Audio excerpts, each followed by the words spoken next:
Au tribunal militaire de Yaoundé, le contexte de l'audience de ce lundi est un indicateur de ce que bien des choses pourront changer à l'avenir.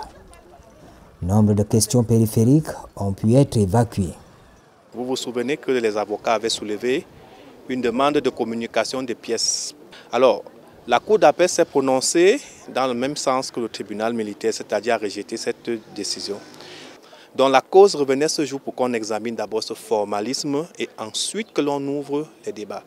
Ouvrir les débats signifie notifier aux parties, notamment les mises en cause, la raison pour laquelle elles sont poursuivies. Les choses avancent, effectivement, c'est notre souhait à tous, comme nous l'avons dit. Nous voulons que ce procès se déroule le plus vite possible, vu que nos clients sont détenus. Mais cependant, nous déplorons la consécration de ce que j'appellerais un déni de justice. Parce que depuis le début de cette procédure, les droits de notre client sont violés, depuis son arrestation illégale, depuis sa mise en liberté refusée. Et ensuite, il y a cette question de l'accès au dossier. Et pour ne pas dire de l'obtention de la copie du dossier. Sur ce point, la Cour avait dit qu'elle n'a pas statué par avant du droit. Elle a statué au fond en évacuant, n'est-ce pas, le point qui lui a été déféré. Et nous avons estimé aujourd'hui, nous de la partie civile, qu'en statuant comme elle l'a fait, elle va nous empêcher déjà la reposition de ce dossier, comme nous le souhaitons vivement. La réclamation que les avocats sont en train de faire en ce moment concerne tout le barreau. Il s'agit des droits de la défense. Un avocat ne peut pas défendre un client s'il n'a pas le contenu du dossier. Voilà le problème que les avocats sont en train de poser véritablement. Le tribunal a rejeté la demande de sursis à statuer, ainsi que la demande de renvoi. Préalablement à l'ouverture des débats, il y a des confrères de l'accusation, notamment Maître Témoin, qui ont soulevé une exception préjudicielle de sursis à statuer. Autrement dit, ils sollicitaient que le tribunal sursoit à statuer en attendant que la Cour suprême se prononce sur le pouvoir que certains avocats ont formé, notamment lui. Au regard de ce développement, moi je n'étais pas satisfait parce qu'il fallait déjà, j'ai soulevé le respect du principe de l'équité. L'équité qui commande que d'un côté, il y a les intérêts de la partie de l'accusation, ceux qui poursuivent, notamment le commissaire du gouvernement et la partie civile. Eux, ils n'ont pas intérêt à ce que la procédure aille rapidement, visiblement, parce qu'ils font pouvoir, ils font tout pour que ça traîne.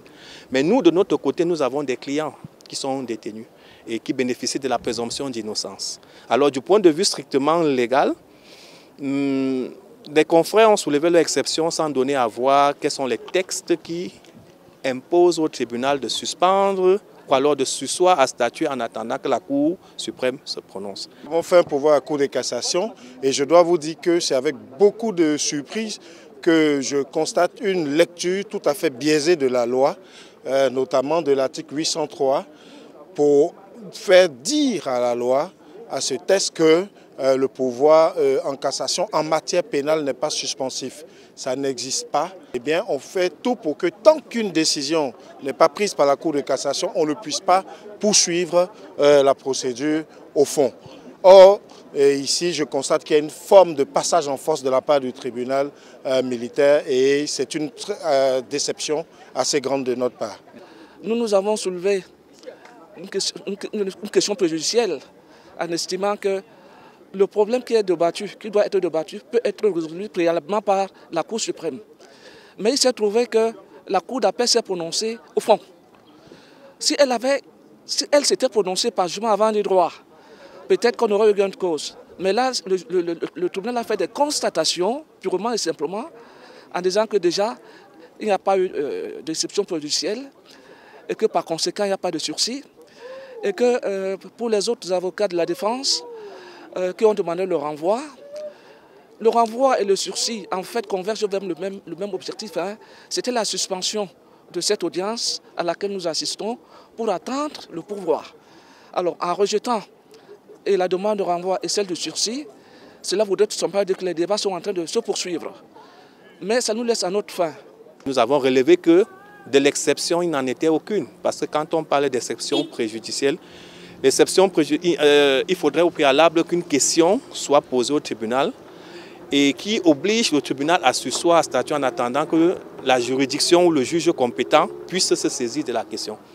Alors, nous étions en présence d'une demande qui avait déjà été soumise devant le tribunal militaire, qui avait été tranchée par le tribunal militaire et qui a été tranchée même par la cour d'appel et qui suit son cours.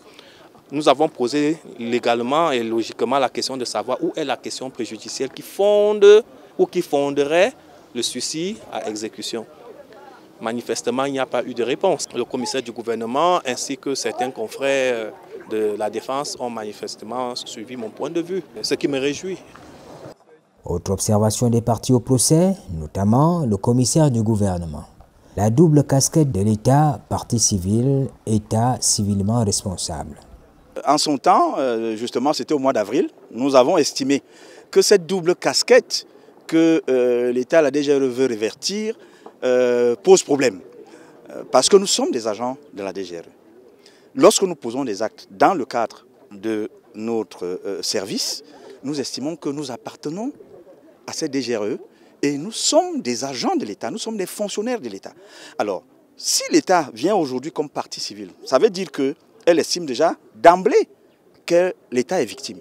Je tiens à rappeler qu'il s'agit de la torture ou d'un assassinat d'un être humain, d'une personne privée. C'est-à-dire que la DGRE n'a pas perdu un individu. Le débat qui s'est posé tout à l'heure est un débat qui n'a pas sa raison d'être pour plusieurs raisons, ainsi que nous l'avons indiqué tout à l'heure. La qualité de l'État du Cameroun comme civilement responsable et partie civile est indéniable dans le cadre de ce procès. Nous avons dit, d'ailleurs, ça a été une surprise pour nous de le constater, puisque nous avons relevé que cette question avait déjà été tranchée par le tribunal.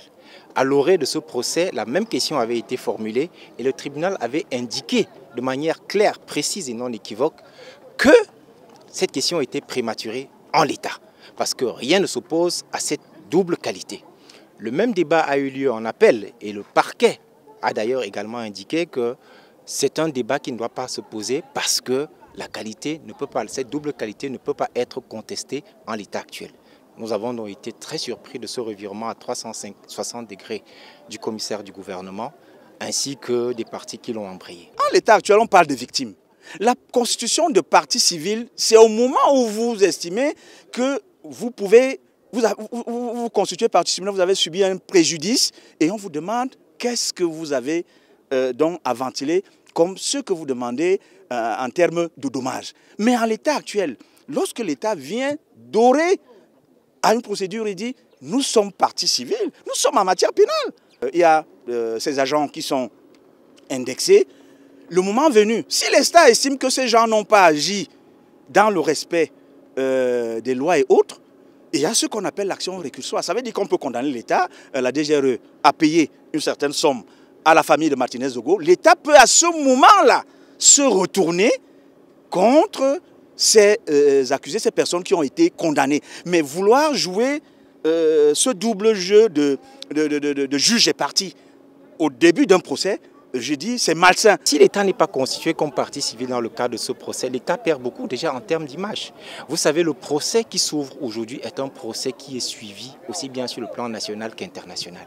L'État a une qualité indéniable et un rôle primordial en tant que garant des droits et libertés des citoyens. Il faut clairement qu'il soit démontré dans le cadre du procès que l'État n'est en rien responsable de ce qui est arrivé et que du fait de ce qui est arrivé, il subit un préjudice qui est absolument incommensurable et que nous allons démontrer. La qualité de partie civile ne nous est pas accordée.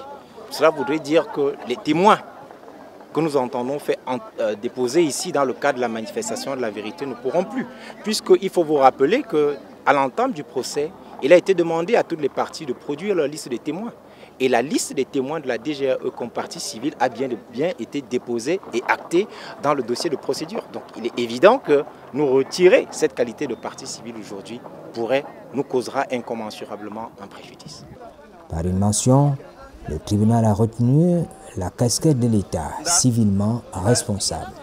Visiblement, tout est fait pour qu'on avance dans la cause. Le tribunal a laissé chacun s'exprimer longuement, je crois, de 4 heures. Une fois que le tribunal s'est retiré pour délibérer, ils ont tranché. et ont décidé qu'il n'y avait pas lieu à sursis. Et que cette affaire devait, n'est-ce pas, connaître son déroulé normal.